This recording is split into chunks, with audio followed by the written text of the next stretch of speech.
বিসমিল্লাহির রহমানির রহিম। হেমাটোলজিতে কিছু জিনিস পড়তে হয়, বেশি কিছু পড়তে হয় না, বেঁচে শুনে পড়তে হবে। এই যে এখানে প্ল্যাটলেট সম্বন্ধে বর্ণনা দেওয়া আছে, নর্মাল কাউন্ট, কালার, এগুলো বেশি কিছু লাগবে না, কিন্তু যেগুলো লাগবে এখান থেকে কী কী রিলিজ হয়: histamine, serotonin, prostaglandin, transforming growth factor beta, platelet factor 4, platelet derived growth factor, PDGF বলা হয়। এগুলো বেরি ল্যাবে এই কথাগুলি আছে। এছাড়া এটা গ্রানুল আছে কতগুলো, আলফা গ্রানুল এবং ডি গ্রানুল। আলফা গ্রানুল থেকে ভন উইলব্রান্ড ফ্যাক্টর আসে, ফ্যাক্টর 5 আসে, platelet derived growth factor, fibrinogen আসে এগুলো। আর বেরি ল্যাবে আছে ট্রান্সফর্মিং গ্রোথ ফ্যাক্টর বিটা আসে, টিজিএফ বিটা। ডি গ্রানুল, এটাতে ডি স্যাক মনে রাখার একটা বুদ্ধি, সেরোটোনিন, এটিপি, এডিপি এবং ক্যালসিয়াম এগুলো আসে। আর এই যে এটা একটা রিডিং দিবেন, কতটুকু নর্মাল কাউন্ট, শেপ কীরকম, লাইফ স্প্যান কতটুকু, কালার কীরকম, light blue cytoplasm. Platelet also লাগবে না। আচ্ছা, ল্যামডার মধ্যে লাইসোজোমাল এনজাইম থাকে। আর সেল সারফেসের মধ্যে কী কী থাকে প্লাটিলেটের? গ্লাইকোপ্রোটিন থাকে, যেটা ফিব্রিনোজেন, কোলাজেন এবং বহান উইলব্রান্ড ফ্যাক্টরের সঙ্গে বাইন্ড করে। এবার সেল সারফেস রিসেপ্টর থাকে কার কার জন্য? এডিপি, থ্রোম্বিন এবং অ্যাড্রেনালিনের জন্য। প্লাটিলেটের function: clot formation, clot retraction. কিন্তু এই যে এখানে provide phospholipid for coagulation pathway, তারপরে আর not destroyed by osmotic force. Cause of pancytopenia খুব গুরুত্বপূর্ণ নয়, মেডিসিনের জন্য গুরুত্বপূর্ণ, একবার যারা দেখতে চান দেখতে পারেন। হিমোস্ট্যাসিস, এটা গুরুত্বপূর্ণ আমাদের জন্য। Platelet activation, platelet aggregation, platelet aggregation plus platelet activation, arrest of bleeding কীভাবে হয়? প্লাটিলেট অ্যাক্টিভেশন হয় কীভাবে? কোলাজেন, এডিপি এবং এপিনেফ্রিন অথবা অ্যাড্রেনালিন এবং থ্রোম্বিন দিয়ে। কার্ড ভেসেলের মধ্যে সিম্পেথেটিক অ্যাক্টিভেশন হয়, সেখান থেকে অ্যাড্রেনালিন আসে। আর প্লাটিলেট অ্যাগ্রিগেশন হয় থ্রোম্বোক্সিন A2, এগুলো সাহায্য করে tranexamic acid, ADP, epinephrine, adrenaline এবং থ্রোম্বিন দিয়ে।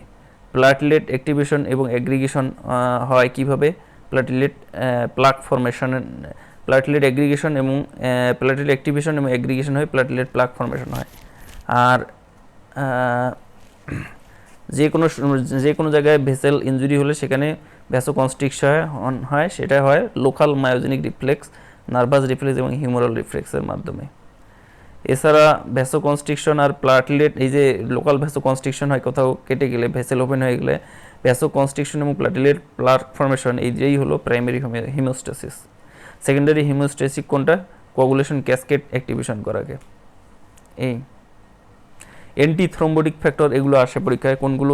অর্থাৎ থ্রোম্বাস ফর্মেশন করতে দেয় না কোন কোন জিনিসগুলো? Antithrombin 3, heparin, prostaglandin I2, nitric oxide, thrombomodulin, তারপরে হলো ADPs, tissue plasminogen activator, protein C proteinase. খুবই গুরুত্বপূর্ণ এই জিনিসগুলো, পরীক্ষায় আসে। এগুলো এর মধ্যে যে স্টার যেগুলো দেওয়া আছে সেগুলো activated without coagulation cascade activation, আর অন্যগুলো কোয়াগুলেশন ক্যাসকেড যখন অ্যাক্টিভেশন হবে তখন এগুলো অ্যাক্টিভেটেড হয়। কিন্তু এগুলো এই যে বিশেষ করে হেপারান, প্রোস্টাগ্ল্যান্ডিন, প্রোস্টাসাইক্লিন, নাইট্রিক অক্সাইড, এগুলোর জন্য কোয়াগুলেশন ক্যাসকেড অ্যাক্টিভেশন হতে হবে না, এমনিতেই এগুলো কী হবে? অ্যাক্টিভ থাকবে আর কি।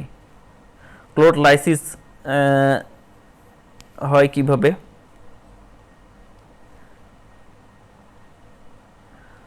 ক্লোট লাইসিসে সাহায্য, মানে ক্লোট লাইসিস করে কোনগুলো? এগুলোই টিস্যু প্লাজমিনোজেন অ্যাক্টিভেটর, এন্ডোথেলিন থেকে আসে, ইউরোকাইনেস, ক্যালিক্রিন এবং স্ট্রেপ্টোকাইনেস। ইউরোকাইনেস আসে হলো কিডনি থেকে, ক্যালিক্রিন কম্পোনেন্ট অফ ব্লাড, স্ট্রেপ্টোকাইনেস তো আমরা দেখি। কোয়াগুলেশন ফ্যাক্টর এর নাম, যে কোনো একটা বই থেকে 13টা ফ্যাক্টরের নাম একটু মুখস্থ করবেন। এর মধ্যে কিছু কিছু কথা আছে। Fibrinogen, prothrombin, tissue thromboplastin, calcium, এগুলোকে প্রাইমারি ক্লোটিং ফ্যাক্টর বলা হয়।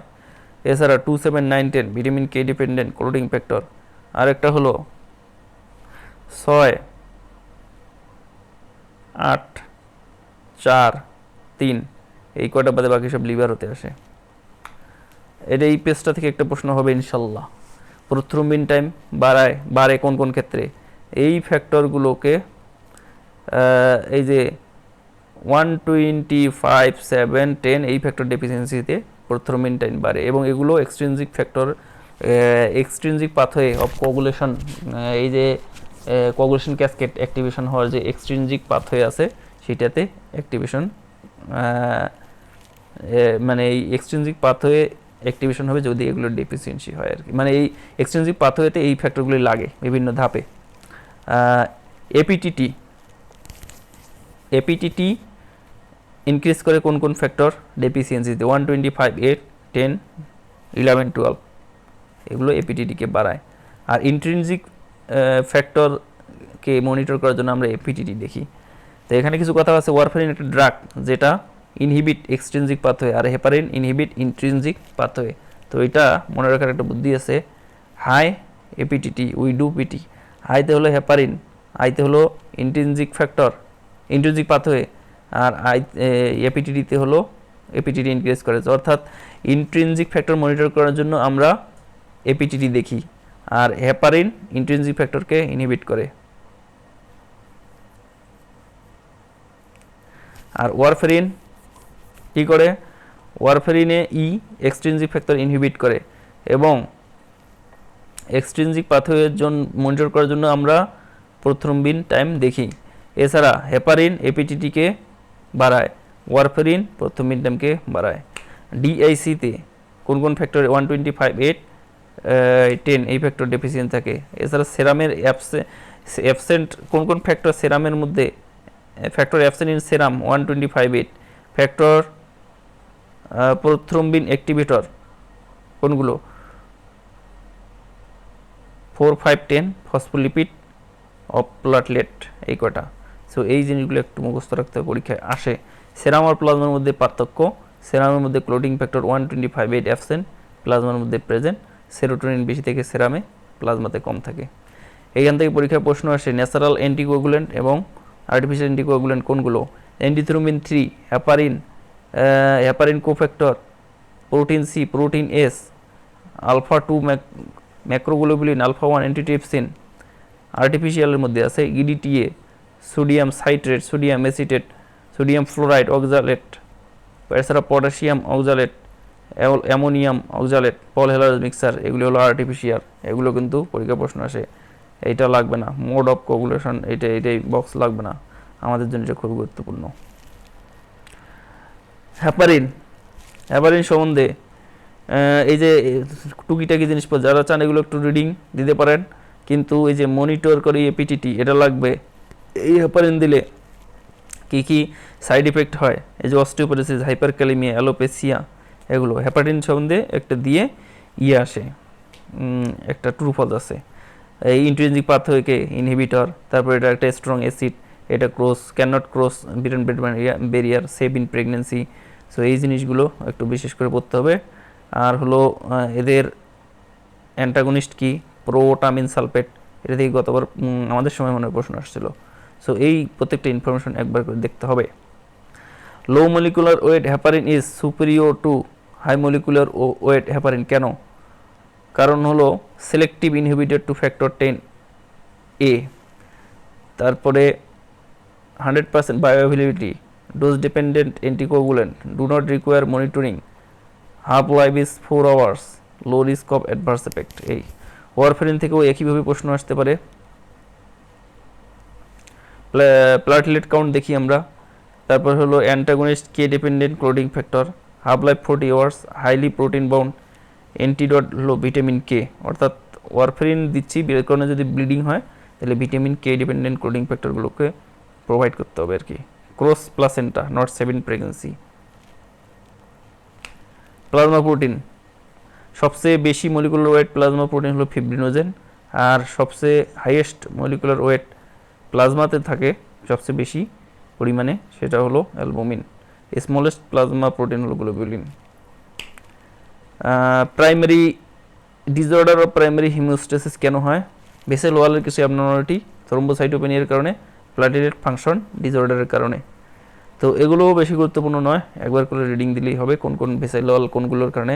হেরিডিটারি হেমোরেজিক হেলার-ডানলাস সিনড্রোম, স্কারভি, এগুলো। থ্রোম্বোসাইটোপেনিয়া, প্লাটিলেট ফাংশন ডিসঅর্ডার কিছু আছে, অ্যান্টিপ্লাটিলেট ড্রাগ আছে, এগুলোর নামগুলো একবার যদি মনে থেকে থাকবে। খুব সবচেয়ে গুরুত্বপূর্ণ ইডিওপ্যাথিক ইমিউন থ্রোম্বোসাইটিক পারপুরা বা ইডিওপ্যাথিক থ্রোম্বোসাইটোপেনিক পারপুরা, যেটা লাগবে সেটা হলো এই যে এগুলো। অর্থাৎ এখানে কি হয়, প্লাটলেটের এগেনস্টে অ্যান্টিবডি তৈরি হয়। সো প্লাটলেটের এগেনস্টে যদি অ্যান্টিবডি তৈরি হয় সেগুলোতে ক্লোটিং টাইম বাড়ে না, কোয়াগুলেশন ফ্যাক্টর ছাড়া ক্লোটিং টাইম বাড়ে না। সো এই জন্য এই যে clotting time, prothrombin time, APTT, এই তিনটে কিন্তু কোয়াগুলেশন ফ্যাক্টর এগুলোর জন্য লাগবে, এগুলো বাড়ার জন্য, সেগুলোতে নর্মাল। কিন্তু ব্লাডিং টাইম এবং কি বলে টর্নিকেট টেস্ট পজিটিভ, এই দুটো পজিটিভ হয়, যেহেতু এখানে প্লাটলেটটা কম হয়, এই জন্য এই কটা কথা বিশেষ করে গুরুত্বপূর্ণ। আর বাকিগুলো একবার রিডিং। হিমোফিলিয়া থেকে প্রশ্ন আসে, ও ইডিওপ্যাথিক থ্রোম্বোসাইটিক পারপুরাগুলো যদি একটা পেশেন্টে পারপুরা নিয়ে আসে, তবে অন্য কিছু ডিজিজ এক্সক্লুড করতে হবে, কারণ ফিচারগুলো মোটামুটি সেম হতে পারে। যেমন B cell malignancy, connective tissue ডিজিজেও পারপুরা হয়, এইচআইভি, কিছু ড্রাগ প্রেগনেন্সিতেও হতে পারে। এই হিমোফিলিয়াতে হিমোফিলিয়াতে 8, বি হিমোফিলিয়াতে ফ্যাক্টর 9 ডেফিসিয়েন্সি। তো এখান থেকে খুব প্রশ্নই আসে, ভালো প্রশ্নই আসে যে হিমোফিলিয়া যদি পেশেন্ট নিয়ে আসে তাহলে তাকে কি আমাদের সমস্যা ছিল, তাকে কি দিব? তো অ্যান্সার হলো ফ্যাক্টর 8 দেবো, বা ফ্যাক্টর 8 ছিল অপশনে, ফ্যাক্টর 9 ছিল অপশনে, সেটা দেবো আর কি। ফ্যাক্টর 8 সম্বন্ধে দুই একটা কথা, কোথায় সিনথেসিস হয়, কি হয় না হয়, এগুলো। তবে এখানে এই যে কেরিয়ার আর কেরিয়ার আর কি, এগুলো নিয়ে কিন্তু প্যাচ বাঁধে। তো মেয়েরা সবসময় কেরিয়ার হয়, তবে টার্নার সিনড্রোম যদি হয়, যেখানে টার্নার সিনড্রোমে 45X0 হয়ে থাকে, সেখানে তো একটাই ক্রোমোজোম, সেই ক্রোমোজোমটা যদি এফেক্টেড হয় তাহলে আর কেরিয়ার থাকবে না, ওই ফিমেলটাও এফেক্টেড হতে পারে। এটা লাইফ লং। এই যে হলমার্ক কি, haemarthrosis, bleeding tendency does not occur before 6 months due to relative inactivity, কাজকর্ম কম করে তাই ওই সময় ব্লিডিং কম হয়। সো হিমোফিলিয়া সম্বন্ধে একটু পড়তে হবে। এই যে বিশেষ করে ইনভেস্টিগেশনগুলো, হিমোফিলিয়াতে ফ্যাক্টরের সমস্যা আছে। সো এখানে এই যে এপিটিটি বাড়তেছে, ক্লোটিং টাইম বাড়তেছে, তারপর হলো প্রোথ্রম্বিন টাইম নর্মাল থাকতেছে। ফ্যাক্টর 8 কোন কোন জিনিসে প্রেজেন্ট থাকবে? ফ্যাক্টর 8 হলো X chromosome in this chromosome gene for synthesis for factor 8 present থাকে। এছাড়া যেটা বলতেছি cryoprecipitate, prothrombin complex, fresh frozen plasma, whole blood, এগুলোতে কি থাকতেছে, ফ্যাক্টর 8 প্রেজেন্ট থাকতেছে। Desmopressin used in haemophilia. Von Willebrand disease, বেশি কিছু পড়তে হবে না। ভন উইলব্রান্ড ডিজিজের দুইটা, একটা হলো কোগুলেশন ফ্যাক্টর ডেফিসিয়েন্ট হয়, আর একটা হলো প্লাটলেট কাউন্টও এখানে কমে যায়। এই জন্য এখানে এই যে bleeding time, clotting time, APTT সবগুলোই বাড়ে, টর্নিকেট টেস্ট পজিটিভ হয়। এই কথায় পড়তে হবে ইনভেস্টিগেশনগুলো। আর বাকি এগুলো একবার রিডিং। অটোসোমাল রিসেসিভ কিছু আছে, অটোসোমাল ডিপেন্ডেন্ট ভেরিয়েন্ট আছে আর কি, অত কিছু লাগবে না। এই ডিএসআই এগুলো সম্বন্ধে, এই যে এগুলো কোন বারে, এগুলো বিসিএস তো প্রশ্ন আসে। ডিআইসি, এখানেও একই কথা, ডিআইসিতে কোয়াগুলেশন ক্যাসকেড অ্যাক্টিভেশন হয়, প্লাটলেটও কনজাম্পশন হয়ে যায়, এই জন্য prothrombin time, clotting time, bleeding time, clotting time, APTT, টর্নিকেটের সব বাড়ে। এই কনজাম্পশন হয় প্লাটলেট, কোয়াগুলেশন ফ্যাক্টরগুলো কনজাম্পশন হয়ে যায়, ফিব্রিনোজেন অ্যাক্টিভেশন হয়, ফিব্রিনোজেনও কনজাম্পশন হয়ে যায় আলটিমেট, প্লাটিনের নাম্বার ডিক্রিজ, ডাব্লিউবিসি কাউন্টও কমে যায়। তো এই যে এই কটা কথা বিশেষ করে, বাকিগুলো একটু রিডিং, এটা লাগবে না। থ্রোম্বোসাইটোপেনিক পারপুরা, কোয়াগুলেশন স্ক্রিনিং খুবই গুরুত্বপূর্ণ, যদিও এটা এই যে বক্স দেওয়া আছে, মানে এটা হলো ডেভিডসনের বক্স, তবুও এটা একটু লাগবে। Platelet count, prothrombin time, APTT, fibrinogen concentration, এগুলো দিয়ে আমরা কোয়াগুলেশন স্ক্রিনিং করি, এর বাইরে নয়। এরপরে আসে আরবিসি বেসিক জিনিসগুলো জানতে হবে। অ্যাডাল্ট হিমোগ্লোবিন, আরবিসির ভিতরে হিমোগ্লোবিন থাকে, অ্যাডাল্ট হিমোগ্লোবিন, বাকি জিনিসগুলো রিডিং, কিন্তু এগুলো ভালো করে পড়তে হবে, পরীক্ষার আগেও পড়তে হবে। অ্যাডাল্ট হিমোগ্লোবিনের মধ্যে দুটো চেইন থাকে, আলফা এবং বিটা, এটা নিয়ে হিমোগ্লোবিন এ। এবং আলফা এবং ডেল্টা নিয়ে হিমোগ্লোবিন A2। কিছু পরিমাণে অ্যাডাল্ট হিমোগ্লোবিনের মধ্যে হিমোগ্লোবিন Fও থাকে, যেটা আলফা এবং গামা নিয়ে গঠিত। ওই পার্সেন্টেজ সহ এখানে দেওয়া আছে। ফিটাল হিমোগ্লোবিনের মধ্যে হিমোগ্লোবিন F, সেটাতে আলফা এবং গামা চেন থাকে। হিমোগ্লোবিন 12টা হলো ফিটাল হিমোগ্লোবিন। এরপরে কিছু এরিথ্রোপয়েসিসে কোন কোন ফ্যাক্টর লাগে এগুলো একটু রিডিং দেওয়া লাগবে। এই যে আয়রন, কপার, কোবাল্ট, ভিটামিন কোন কোন লাগে বিশেষ করে পরীক্ষায় প্রশ্ন আসে, ভিটামিন সি। তারপরে ইনডিরেক্ট অ্যাকশন ফ্যাক্টর কিছু আছে, মেচুরেশন ফ্যাক্টর বিশেষ করে ভিটামিন B12, ফলিক অ্যাসিড, এগুলো কিন্তু লাগে। এটা পরীক্ষায় প্রশ্ন আসে, fetal age of RBC synthesis site 3 weeks থেকে 3 মান্থ পর্যন্ত ইয়ক স্যাক, 3 মান্থ থেকে 5 to 6 মান্থ পর্যন্ত লিভার, স্প্লিন, লিম্ফ নোড, আর তারপর থেকে রেড বোন মারো। এরিথ্রোপয়েটিন কোথা থেকে সিনথেসিস হয়, site of synthesis 80% kidney, 15% liver থেকে, brain, salivary gland, spleen, uterus, ovarian duct থেকে রিজিওনাল আরবিসি প্রোডাকশন হতে পারে। কোন কোন ফ্যাক্টরে আর এরিথ্রোপয়েটিন স্টিমুলেশন হয়, hypoxia, cobalt, salt, androgen, alkalosis, এগুলোতে। এস্ট্রোজেনের কাজ হলো এরিথ্রোপয়েসিসকে ইনহিবিশন করে, এই জন্য ফিমেলে আরবিসি কম থাকে। আজ এখানে কিছু ছোটো ছোটো ইনফরমেশন, এগুলো একটু জেনে নেবেন, দিলে নাই। প্যাক্সেল ভলিউম লাগবে না, তবু একবার যারা চান রিডিং করতে পারে। আরবিসির স্টেপস অফ সিনথেসিস লাগবে না, যারা চান একবার রিডিং দেবেন। রেটিকুলোসাইট সম্বন্ধে দু কথা জানতে হবে। রেটিকুলোসাইট সম্বন্ধে নর্মাল আরবিসির সাইজের থেকে এরা একটু বড়। হিমোগ্লোবিন সিনথেসিস হয় এই রেটিকুলোসাইট পর্যন্ত। এই রেটিকুলোসাইটের মধ্যে হিমোগ্লোবিন সিনথেসিস হয় না, কিন্তু এর আগ পর্যন্ত হয়ে থাকে। পেরিফেরাল ব্লাডেও থাকতে পারে 2% পর্যন্ত। কিসে কিসে বাড়ে, হিমোলাইসিসে বাড়ে, ব্লাড লসে বাড়ে। তারপরে হলো আয়রন ডেফিসিয়েন্সি, মেগালোব্লাস্টিক অ্যানিমিয়াতে, এগুলো আয়রন এবং ভিটামিন B12 দেওয়ার পরও রেটিকুলোসাইট কাউন্ট বেড়ে যায়। এই পলিসিথেমিয়া আমাদের পরীক্ষায় আসে না, লাগবেও না। অ্যানিমিয়া, মাইক্রোসাইটিক হাইপোক্রোমিক অ্যানিমিয়া কী কী কারণে হয়, lead poisoning, haemoglobin E disease, iron deficiency anaemia, thalassaemia, anaemia of chronic disease, sideroblastic anaemia, এগুলো। তারপরে হলো মেগালোব্লাস্টিক অ্যানিমিয়া কোন কোন জায়গাতে হয় একবার reading. Reticulocytosis, marked reticulocytosis considered as macrocytosis. কিছু কিছু সময় রেটিকুলোসাইটোসিস যদি হয় তাহলে ম্যাক্রোসাইটোসিস বলা হয়, কারণ রেটিকুলোসাইট সাইজ বড় এবং ম্যাচুরেশন হওয়ার আগেই চলে আসে হলো ইয়েতে। এখন এই যে আয়রন ডেফিসিয়েন্সি অ্যানিমিয়াতে, আয়রন ডেফিসিয়েন্সি অ্যানিমিয়াতে এবং অ্যানিমিয়া অফ ক্রনিক ডিজিজকে কীভাবে পার্থক্য করব। আয়রন ডেফিসিয়েন্সি অ্যানিমিয়াতে যদি আয়রন ডেফিসিয়েন্সি থাকে তাহলে টোটাল আয়রন বাইন্ডিং ক্যাপাসিটি বাড়বে, ক্রনিক ডিজিজে কমবে। ফেরিটিন লেভেল, আয়রনের পরিমাণ যদি কম তাহলে ফেরিটিনের পরিমাণ কম, ক্রনিক ডিজিজে আর কী হবে। আয়রন ডেফিসিয়েন্সি আয়রনের পরিমাণ কম, ট্রান্সফেরিনের পরিমাণ কম, তবে আয়রন রিসেপ্টরগুলো বেশি বেশি অ্যাক্টিভ থাকে আর কি, সলিউবল ট্রান্সফেরিন রিসেপ্টরটা বেশি পরিমাণে থাকে। কিন্তু অ্যানিমিয়া অফ ক্রনিক ডিজিজে এখানেও আয়রনের পরিমাণ, ট্রান্সফেরিনের পরিমাণ কম থাকে, কিন্তু রিসেপ্টরের পরিমাণে সলিউবল ট্রান্সফেরিন রিসেপ্টরের পরিমাণ কম বা নর্মাল থাকতে পারে। যেহেতু আয়রনের পরিমাণ কম, এই রিসেপ্টরগুলো আয়রনকে নেওয়ার জন্য রেডি থাকে। এই আর ক্রনিক ডিজিজে আয়রন যেহেতু অ্যাবজর্পশন হতে সমস্যা হয়, এই জন্য আয়রন ট্রান্সফারের পরিমাণ কম থাকে আর কি, কিন্তু টোটাল আয়রন বাইন্ডিং ক্যাপাসিটিটা নর্মাল থাকবে। কি কি ইয়ে হয় আমরা জানি যে পেইনলেস গ্লোসাইটিস, পেইনফুল গ্লোসাইটিস কোথায় হয়, B12 এবং ফলিক অ্যাসিড ডেফিসিয়েন্সিতে। এছাড়া dyspepsia, koilonychia, hypochromic microcytic anaemia, ankle oedema, এই ক্লোরোসিস হতে পারে, greenish tinge on skin, WBC platelet normal থাকে, বিলিরুবিন নর্মাল থাকে। আচ্ছা যাই হোক, এগুলো একটু পড়ে নিতে হবে।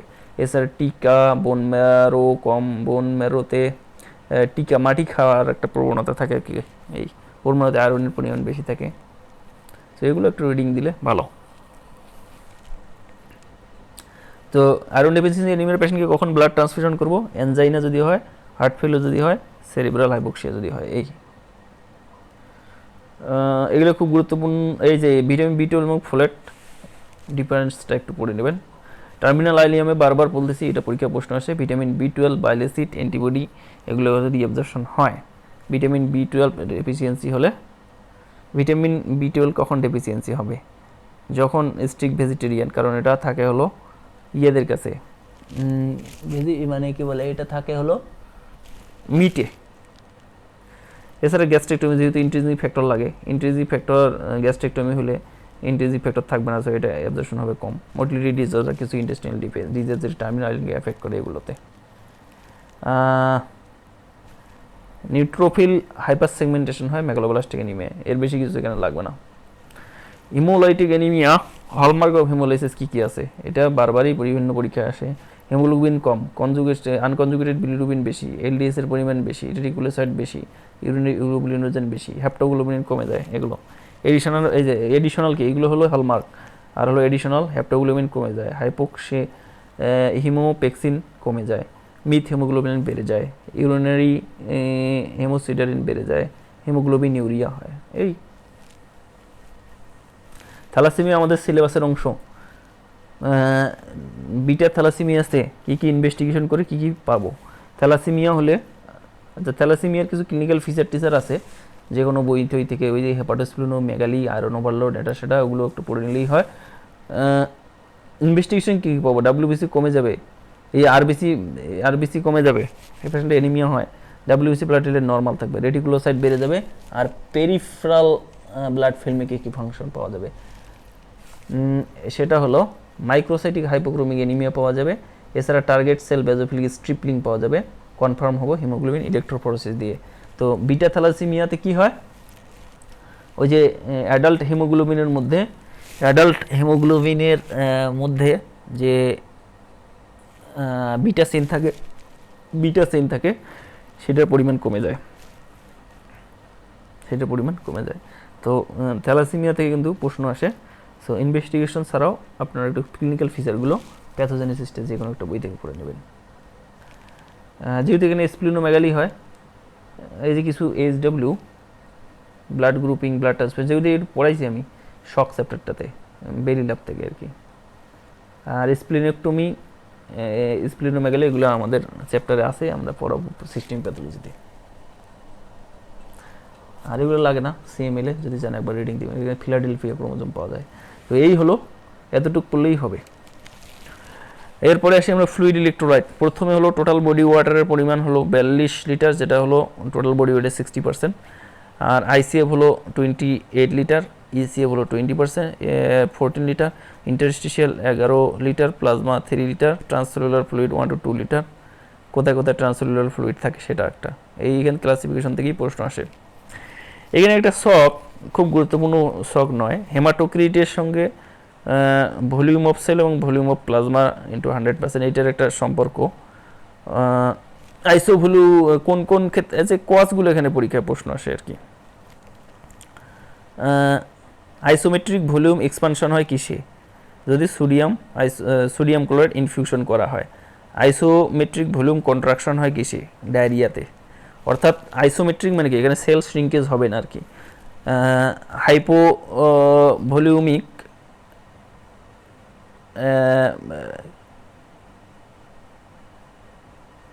ভলিউম এক্সপানশন হয় কোথায়?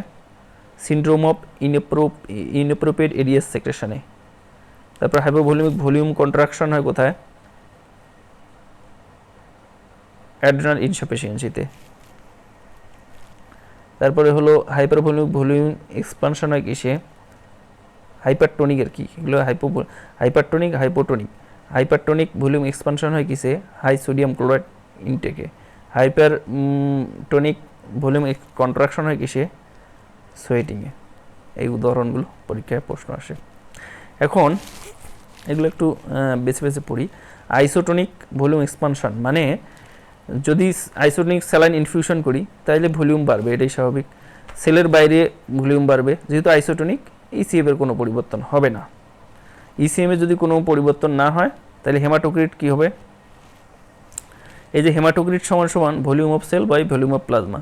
তো এখানে ভলিউম, ECM এর ভলিউম বাড়তেছে কিন্তু সেলের পরিমাণ অপরিবর্তিত থাকছে। তো এইটা যদি বাড়ে তাহলে নিচেরটা যদি বাড়ে তাহলে হেমাটোক্রিটের পরিমাণ কমে যাবে। এই জন্য হেমাটোক্রিটের পরিমাণ কমে যাচ্ছে। এইভাবে এটা মনে রাখতে হয় আর কি। এই আর আইসোটোনিক ভলিউম কন্ট্রাকশন মানে কি? ডায়রিয়া হলো, ফ্লুইড বের হয়ে গেল, আইসোটোনিক ফ্লুইড বডি থেকে বের হয়ে গেল, তার মানে ইসিএফ এর পরিমাণ কমে গেল। ইসিএফ এর পরিমাণ কমে গেলে, আইসোটোনিক ফ্লুইড কমে গেলে কিছুই হবে না, উপরে সেলের কোনো পরিবর্তন হবে না। সো এই ভলিউম যদি কন্ট্রাকশন হয়, নিচেরটা যদি কমে যায়, আইসোটোনিক ভলিউম কন্ট্রাকশন হওয়ার ফলে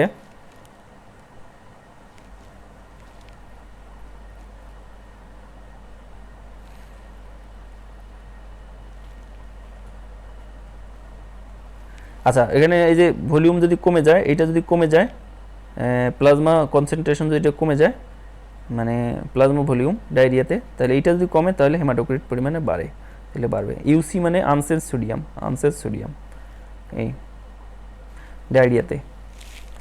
আচ্ছা, এরপরে হলো হাইপোভলিউমিক ভলিউম এক্সপানশন, কি বলে, হাইপোটোনিক ভলিউম এক্সপানশন, অর্থাৎ হাইপোটোনিক ফ্লুইড দিয়ে বডির ভলিউম যদি এক্সপানশন হয়, যেমন এডিএস সেক্রেশন, এইটাকে আমি বলি, সিআরকে আমি বলি syndrome of increase ads secretion. Antidiabetic হরমোনের কাজ হলো এই ওয়াটারকে টেনে নিয়ে আসে, ইলেকট্রোলাইট ফ্রি ওয়াটার টেনে নিয়ে আসলে সেটা হাইপোভলিউমিক ওয়াটার হয়। যে হাইপোভলিউমিক ওয়াটার যে সে টেনে নিয়ে আসলো, এর ফলে ইসিএফ এর পরিমাণ বাড়লো। আর ইসিএফ এর পরিমাণ যদি বেড়ে যায় হাইপোভলিউমিক ফ্লুইড দিয়ে, এই হাইপোভলিউমিক ফ্লুইডের ধর্ম হলো হাইপো থেকে সে হাইপার, মানে কম ঘনত্ব থেকে বেশি ঘনত্বের দিকে ফ্লুইডটা ঢুকে যাবে। সো সেলের বাইরে ফ্লুইডের ঘনত্ব কম, সেই ফ্লুইড সেলের ভিতরে ঢুকে যাবে, ফলে সেলের ইয়েও বাড়বে, ফলে সেলের কি বাড়বে, ভলিউমও বাড়বে। এখন এই যে এগুলাতে ছিল আইসো ভলিউমিক, সো অসমোলারিটি সেম ছিল, কিন্তু এখানে যেহেতু কি বলে হাইপোটোনিক ফ্লুইড যেহেতু বাড়ছে, সেই জন্য অসমোলারিটিটা কমে যাবে। অসমোলারিটি মানে ঘনত্ব আর কি, ঘনত্বটা কমে যাবে। এখন কথা হলো যে এটাও বাড়ছে, হেমাটোক্রিট কি থাকবে, আনসেন্সড হবে, হেমাটোক্রিট আনসেন্সড হবে। আর যেহেতু ভলিউমের পরিমাণ বাড়ছে হাইপোটোনিক ফ্লুইড দিয়ে, সেহেতু সোডিয়ামটা কনসেন্ট্রেশনটা কমে যাবে, ঘনত্বটা কমে যাবে। Hypotonic volume contraction, adrenal insufficiency. আচ্ছা, এটা হাইপোটোনিক কেন? অ্যাড্রেনাল যদি ইনসাফিসিয়েন্সি হয়, অ্যাড্রেনাল গ্ল্যান্ড থেকে যে অ্যালডোস্টেরন আসে, এটার কাজ হলো সোডিয়াম রিঅ্যাবজর্পশন করা, পটাশিয়াম বের করে দেওয়া। সো সোডিয়াম রিঅ্যাবজর্পশন করতে পারবে না, সোডিয়াম রিঅ্যাবজর্পশন যদি না করতে পারে তাহলে ভলিউম তো কমে যাবেই। সোডিয়াম রিঅ্যাবজর্পশন করতে না পারলে সোডিয়াম ইউরিন দিয়ে বের হয়ে যাবে, সোডিয়ামের ধর্মত ওয়াটার সহ বের হয়ে যাবে। সো ওয়াটার সহ নিয়ে যাচ্ছে এবং ইলেকট্রোলাইটও নিয়ে যাচ্ছে। যেহেতু ইলেকট্রোলাইট নিয়ে যাচ্ছে, ওয়াটার নিয়ে যাওয়ার কারণে সেটাতে কি হচ্ছে, হাইপোভলিউমিয়া হচ্ছে, কিন্তু ইলেকট্রোলাইট নিয়ে যাচ্ছে, এটার কারণে কি হচ্ছে, এই যে হাইপোটোনিসিটি হচ্ছে, এবং ভলিউম কন্ট্রাকশনও হচ্ছে ওয়াটার নিয়ে যাওয়ার কারণে, আর ইলেকট্রোলাইট নিয়ে যাওয়ার কারণে হাইপোটোনিসিটি হচ্ছে। তাইলে আলটিমেটলি কী হলো, যেহেতু এটা ইনসাফিসিয়েন্সি, তাইলে ইসিএফ এর পরিমাণ কমলো। কিন্তু ইসিএফ এর পরিমাণ বাইরে থেকে কমে যাওয়ার ফলেও ভলিউম যদি কমে যায়, কিন্তু যতটুকুই কমে যাক না কেন, বাইরের এই যে সোডিয়াম রিঅ্যাবজর্পশন করতে পারতেছে না, বাইরের সেলের পরিমাণ, বাইরে হলো হাইপোটোনিক ফ্লুইড থাকে, ওই হাইপোটোনিক ফ্লুইডের কারণে আইসিএফ এর পরিমাণ বেড়ে যায়। এই আইসিএফ এর পরিমাণ বেড়ে গেল। আচ্ছা, এখন আইসিএফ এর পরিমাণ বেড়ে যাওয়া মানে সেলের ভলিউম বেড়ে যাওয়া, তার মানে ভলিউম অফ সেল ইনক্রিজ হলো, আর কি বলে, ইসিএফ এর পরিমাণ কমে গেলো। এইটা কমলো, এইটা বাড়লো, তাই এটা কমলে এটা বাড়বে, এটা বাড়লেও এটা বাড়বে, তাহলে ইনক্রিজ হলো হেমাটোক্রিটের পরিমাণ। আর যেহেতু বাইরে থেকে মানে সোডিয়াম এর ঘনত্ব একটু হলেও কমছে, সেটার কারণে অসমোলারিটিটা কমে যাবে।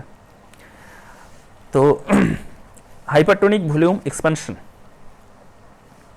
কিসে হবে?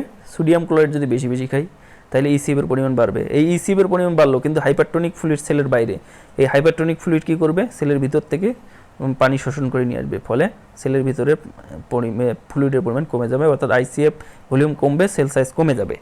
আচ্ছা, এখন সেলের সাইজ বাড়লো। আচ্ছা, ইসিএফ কনসেন্ট্রেশন, তাহলে এই ইসিএফ যদি কি বলে, আইসিএফ এর কনসেন্ট্রেশন কম, এবং হাইপারটোনিক ফ্লুইড হলো বাইরে।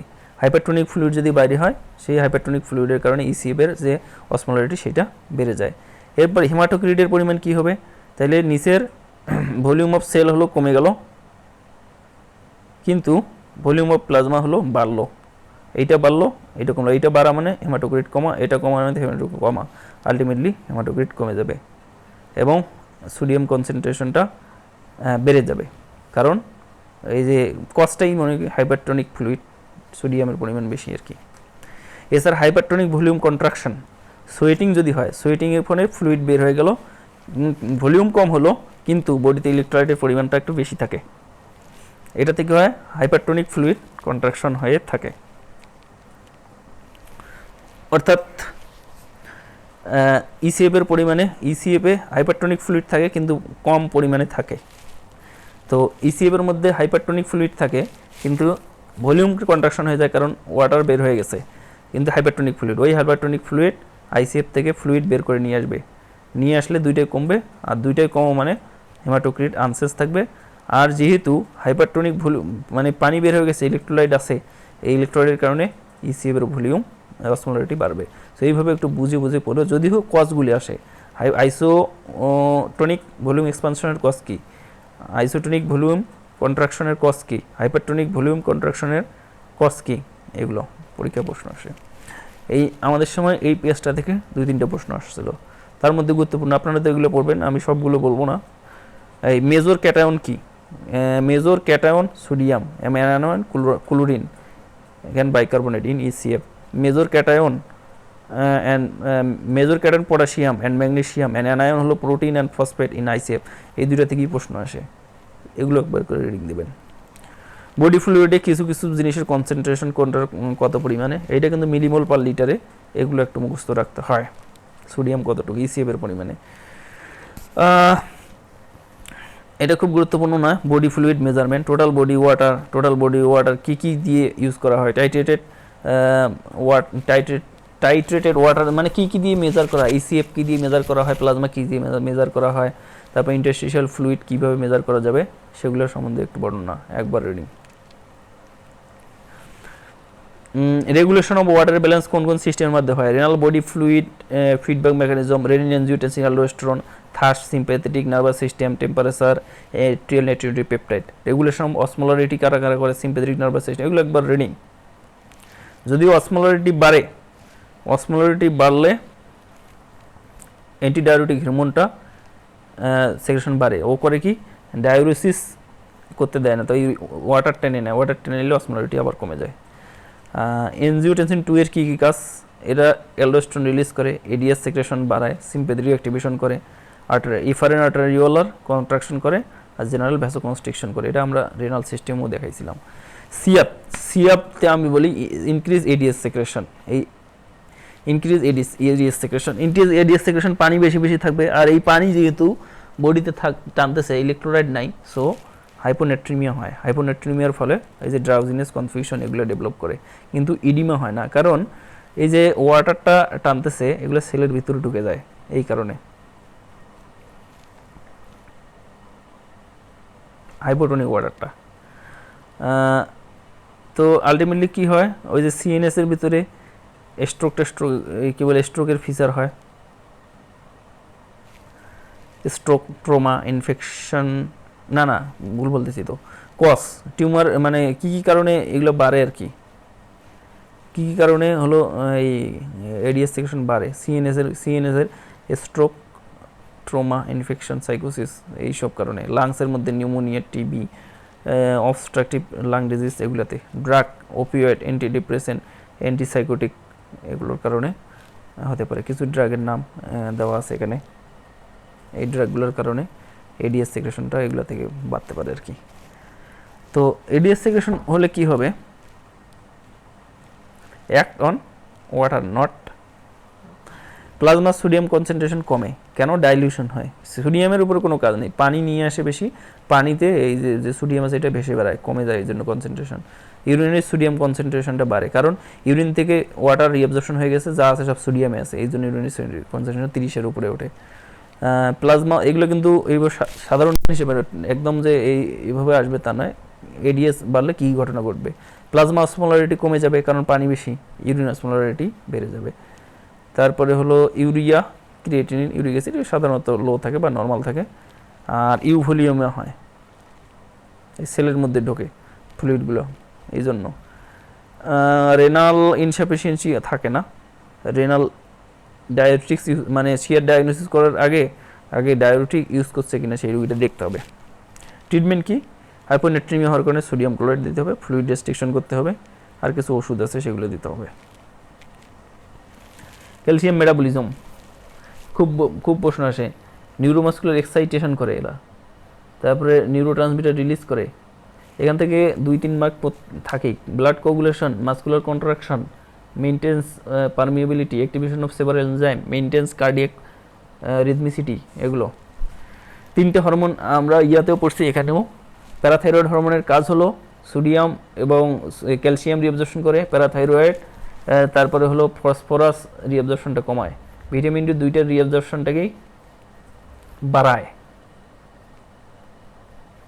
ভিটামিন ডি মানে এই যে ক্যালসিয়াম রিঅ্যাবজর্পশন বাড়ায়, ফসফেট রিঅ্যাবজর্পশন, 2টার রিঅ্যাবজর্পশনই বাড়ায়। আর ক্যালসিটোনিন ক্যালসিয়াম এবং ফসফেট 2টাতেই প্লাজমাতে কমাবে, অর্থাৎ ক্যালসিয়াম ফসফেটকে টেনে নিয়ে যাবে বোনসের ভিতরে। এইটা ভাইগুলো একটু করে রিডিং, এই যে আমি এখানে লিখে লিখেছি ক্যালসিয়ামের পরিমাণ বাড়ায়, ফসফেটের পরিমাণ ব্লাডের মধ্যে কমায়, আর ভিটামিন ডি 2টার পরিমাণে ব্লাডের মধ্যে বাড়ায়। এইটাই মনে রাখতে হবে কোথায়, তাইলে বোঝা যাবে কোথায় কোনটাকে কী করে। এই যে ক্যালসিয়াম যদি রিঅ্যাবজর্পশন গার্ডে বেশি করে তাহলে কনসেন্ট্রেশন বাড়বে, আর রিলিজ যদি কম করে তাহলে কনসেন্ট্রেশন বাড়বে। এই তো এই যে ক্যালসিয়াম হোমিওস্ট্যাসিস, প্যারাথাইরয়েড হরমোন কী করে? ক্যালসিয়ামকে ব্লাডের বাড়ায়, ফসফেটের পরিমাণ কমায়, ভিটামিন ডি 2টাকেই বাড়ায়, ক্যালসিটোনিন কী করে? 2টার পরিমাণে কমায়। তো যদি বাড়ায়, ফসফেটের পরিমাণ হলো ক্যালসিয়ামের পরিমাণ বাড়ায়, তার মানে ক্যালসিয়াম রিঅ্যাবজর্পশন বেশি করে, এক্সক্রিশন কম করে, এইভাবেই বলা আছে। এই যে ক্যালসিয়াম অ্যাবজর্পশন বাড়ায়, ফসফেট অ্যাবজর্পশন কমায়, যেহেতু ফসফেট বডিতে ব্লাডের মধ্যে কমায়, ভিটামিন ডি তৈরি করে, ক্যালসিয়াম কিডনি ক্যালসিয়াম রিজর্পশন এবং বোন থেকে ক্যালসিয়াম রিজর্পশন বাড়ায়, কারণ তাকে বাড়াইতে হবে। এই একটা জানলেই সব হয়ে যাবে। ভিটামিন ডি এর কাজ কি? গার্ড থেকে ক্যালসিয়াম রিঅ্যাবজর্পশনটাকে করে। এই আর গার্ড থেকে যেহেতু ভিটামিন ডি কী করে, ভিটামিন ডি যেহেতু কাজ হলো ক্যালসিয়াম রিঅ্যাবজর্পশন করা, এই জন্য ক্যালসিয়ামের সঙ্গে ভিটামিন ডিটাকে দেওয়া হয়, সাপ্লিমেন্টেশন দেওয়া হয়। কিন্তু ওষুধগুলো সবগুলোর নামে ক্যালবোডি, এটা সেটা, ডি ভিটামিন দেওয়াই থাকে। তো হাইপোক্যালসিমিয়া এবং হাইপার ক্যালসিমিয়া, এর আগেও আমি একটা স্লাইড দেখিয়েছিলাম, সেখানে হাইপার ক্যালসিমিয়ার কজ দেওয়া আছে, এখানেও দেওয়া আছে, 100 ভাগ লাগবে, একটা প্রশ্ন হবেই, কিছু করারই নেই। অ্যালকালোসিসে হয়, হাইপো অ্যালবুমিনিমে হয়, ভিটামিন ডি ডেফিসিয়েন্সিতে হয়, হাইপো প্যারাথাইরয়েডিজম, প্যারাথাইরয়েড হরমোনের কাজই হলো কী করা? ক্যালসিয়ামকে রিঅ্যাবজর্পশন করা। প্যানক্রিয়াটাইটিসে হয় হাইপোম্যাগনেসিমিয়া, টিউমার লাইসিস সিনড্রোম। এই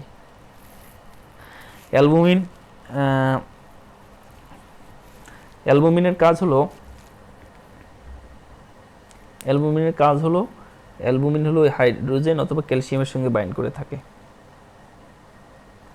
যদি অ্যালকালোসিস হয়, অর্থাৎ বডিতে যদি অ্যালকালোসিস হয়, H+ না থাকে, তাই তো অ্যালকালোসিস, H+-এর পরিমাণ কমে যাবে, অ্যালকালোসিস। তখন অ্যালবুমিন কী করে? ক্যালসিয়াম হয়, মানে অ্যালবুমিন ক্যালসিয়াম অথবা হাইড্রোজেনকে বাইন্ড করে থাকে। যদি অ্যালকালোসিস হয়, H+-এর পরিমাণ কম, তার মানে ক্যালসিয়াম বাকি থাকলে তখন অ্যালবুমিন ক্যালসিয়ামকে রিসিভ করে থাকবে। এই কারণে অ্যালকালোসিসে হলো ক্যালসিয়ামকে মানে অ্যালকালোসিসের সঙ্গে হলো হাইপোক্যালসিমিয়ার সম্পর্ক, তো ক্যালসিয়ামটা বাইন্ড হয়ে যায়, এই কারণে হাইপোক্যালসিমিয়া হয় আর কি। আর উল্টা হাইপার প্যারাথাইরয়েডিজম, যে কোনো ক্যান্সারে কিন্তু হয়। আর একটা সিনড্রোম আছে মিলেন ক্যালসিয়াম, ওগুলো হাইপার ক্যালসিমিয়া হয়। হাইপার ক্যালসিয়ামের কী কী ফিচার? পরীক্ষায় প্রশ্ন আসে, বিভিন্ন জায়গায় ইউরিন হবে, স্টোন হবে, সেটাকে কী বলি? বোন stone, abdominal grown, psychic mourn. এই যে পেপটিকালস, অ্যাবডোমিনাল পেন, বিভিন্ন প্যানক্রিয়াটাইটিস স্টোন হয়, গলা স্টোন থেকে প্যানক্রিয়াটাইটিস হয়, নিউরোমাস্কুলার এক্সাইটেবিলিটি হয়, এইটা পরীক্ষা প্রশ্ন আসে, নিউরোমাস্কুলার এক্সাইটেবিলিটি হাইপার ক্যালসিমিয়াতে। হাইপোক্যালসিমিয়াতেও কিন্তু হয়, এই জন্য এটা কাটা দিছি এই কারণে যে হাইপোক্যালসিমিয়াতে এক্সাইটেবিলিটিটা বেশি হয়, এখানেও হয়। এই যে ইসিজি চেঞ্জ আছে, কিউটি ইন্টারভ্যালটা কমে যায়, এই পিআর ইন্টারভ্যালটা বড় হয়। এই কি ট্রিটমেন্ট, রিহাইড্রেশন করতে হয়, ক্যালসিটোনিন দিয়ে, এই যে ফুসেমাইড দিতে হয় আর কি। তো এই জিনিসগুলো একটু ভালো করে পড়বেন একবার রেডি। হাইপোক্যালসিমিয়া, এখানে এই যে নিউরোমাস্কুলার টিটানি, এগুলো কার্পোপাটাল স্পাজম, ট্রেজার সাইন নাকি ট্রোসার সাইন একটা আছে, ভস্টেক সাইন, অ্যাঙ্গেল অফ জতে টোকা দিলে লিপ টুইস্ট করে আর কি। এগুলো মেডিসিনের জিনিস, ওটা লাগবে না, কিন্তু আমাদের লাগবে হলো এই যে কী কী ঘটনা ঘটে, স্পাজম, স্ট্রাইডর, কনভালশন, টিংলিং, টিটানি, এগুলো হয়। ক্যালসিয়াম মেটাবলিজমে রিলেটেড কোন কোন হরমোন আছে, গ্লুকোকর্টিকয়েড, থাইরয়েড, স্টেজন, ইনসুলিন, এই কটা একটু লাগবে, কারণ তাদের এফেক্টগুলো একবার রেডি। পরীক্ষা প্রশ্ন আসে যে অ্যানায়ন গ্যাপ থেকে প্রশ্ন, metabolic acidosis with normal anion gap কোন কোন ক্ষেত্রে হয়? মেটাবলিক অ্যাসিডোসিস হয় কিন্তু নর্মালে। অ্যানায়ন গ্যাপটা কাকে বলতেছি, আমাদের বডিতে এই যে মেজার্ড অ্যানায়ন এবং মেজার্ড ক্যাটায়ন এবং unmeasured cation equal to measured anion এবং আনমেজার্ড অ্যানায়ন, এটা একটা ভারসাম্যপূর্ণ থাকে। তো এই যে মেজার্ড, এটা যে এইটা যদি আমি এদিক করি, ইকুয়েশন করি, measured cation minus measured anion equal to unmeasured anion minus unmeasured cation. তো মেজার্ড ক্যাটায়ন এবং মেজার্ড অ্যানায়ন এর যে পার্থক্য, সেইটাই হলো অ্যানায়ন গ্যাপ, আর সেইটা হলো 8 to 6 অ্যানায়ন গ্যাপ নর্মালি। তো মেজার্ড ক্যাটায়ন হিসেবে আমরা পটাশিয়ামকে ধরি, মেজার্ড অ্যানায়ন হিসেবে ক্লোরিনকে ধরি। আর আনমেজার্ড অ্যানায়ন কী কী আছে, plasma protein, sodium, potassium, lactate, ketoacid. এবার আসি অ্যানায়ন গ্যাপটা, measured metabolic acidosis with normal anion gap, এইটা পরীক্ষা প্রশ্ন আসে। GI, blood loss, diarrhoea, fistula, urinary diversion, এইসব ক্ষেত্রে, এবং রেনাল টিউবুলার অ্যাসিডোসিস, এটা টাইপ 1 এবং টাইপ 2-তে অ্যানায়ন গ্যাপটা হলো নর্মাল থাকে। তো এটাতে কি ঘটনা ঘটে, কেন নর্মাল অ্যানায়ন গ্যাপ থাকে? কারণ এখানে এই যেমন ধরি যে জিআই, এই যেমন যে ডায়রিয়াতে কি হয়, পটাশিয়াম লস হয় একদিক থেকে, ক্লোরিনও লস হয় আরেক দিক থেকে। তো দুইটাই, এটাও যদি কমে এটাও যদি কমে, আলটিমেটলি গ্যাপটা থাকে না এই কারণে। তো এই যে ফিস্টুলা মানে ইউরিনারি জিআই লস যেগুলো আছে সেগুলোর কারণে।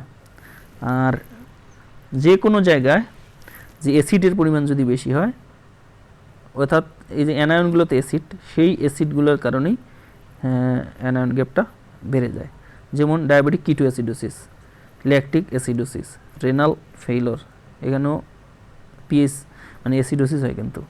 তারপরে বাইরে থেকে যদি অ্যাসিড খাওয়াই দিই, অ্যাসপিরিন, ইথানল, এগুলোর কারণে এই অ্যানায়নের পরিমাণ বেড়ে যাবে, তখন হবে অ্যানায়ন গ্যাপটা বেড়ে যাবে।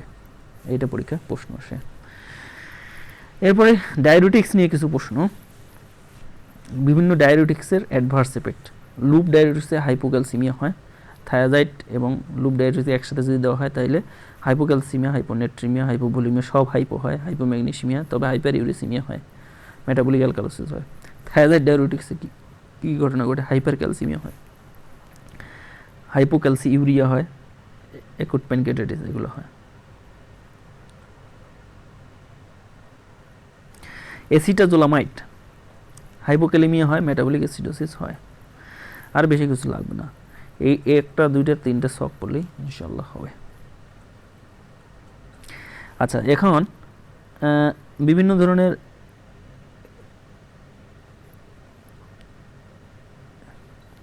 এই যে এটা হলো অ্যাসেন্ডিং লিম অফ লুমোম হেনলি, এখানে অ্যাড করে হলো ফুরসামাইড এবং ইথাক্রাইনিক অ্যাসিড। আর থায়াজাইড ডায়ুরেটিক হলো এই যে ডিস্টাল কনভলিউটেড টিউবুলে অ্যাক্ট করে। আর মেনিটল, অ্যাসিটাজোলামাইড অ্যাক্ট করে হলো এই প্রক্সিয়াল কনভলিউটেড টিউবুলে অ্যাক্ট করে আর কি, প্রক্সিয়াল কনভলিউটেড টিউবুলে। আর স্পাইরোনোল্যাকটন, অ্যামাইলোরাইড স্পাইনোলেকট্রন। এইটা হলো এই যে পটাশিয়াম স্পেরিং ডায়োটিক, এগুলোকে বলা হয়, এগুলো ডিস্টাল কনভলিউটেড টিউবুলে কাজ করে।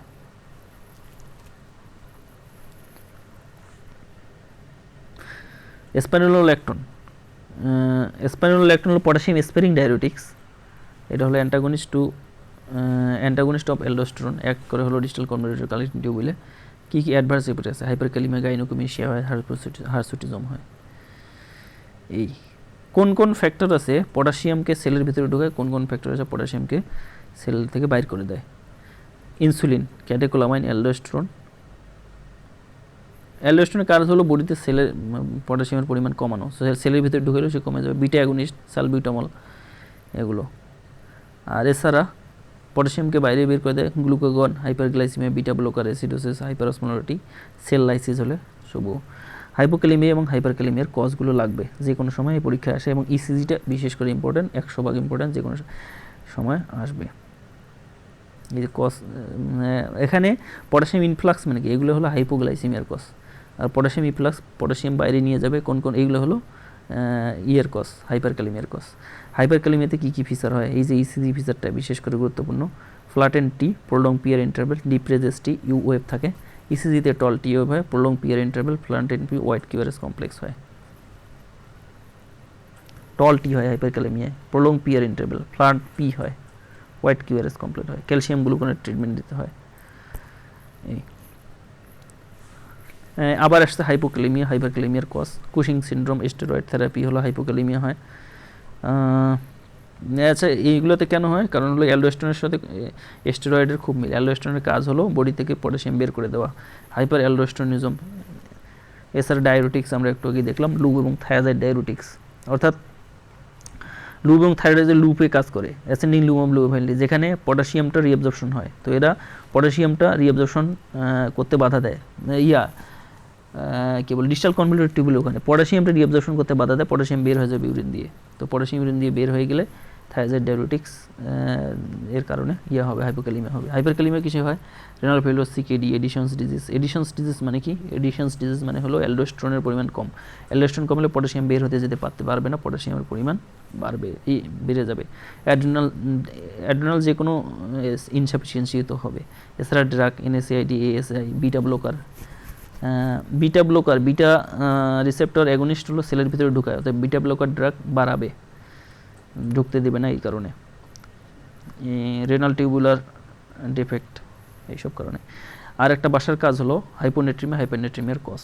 এর মধ্যে ইনশাল্লাহ ফ্লুইড ইলেকট্রোলাইটের যা কথা ইনশাল্লাহ হয়ে যাবে, ইনশাল্লাহ কমনও পাওয়া যাবে। সবাইকে ধন্যবাদ।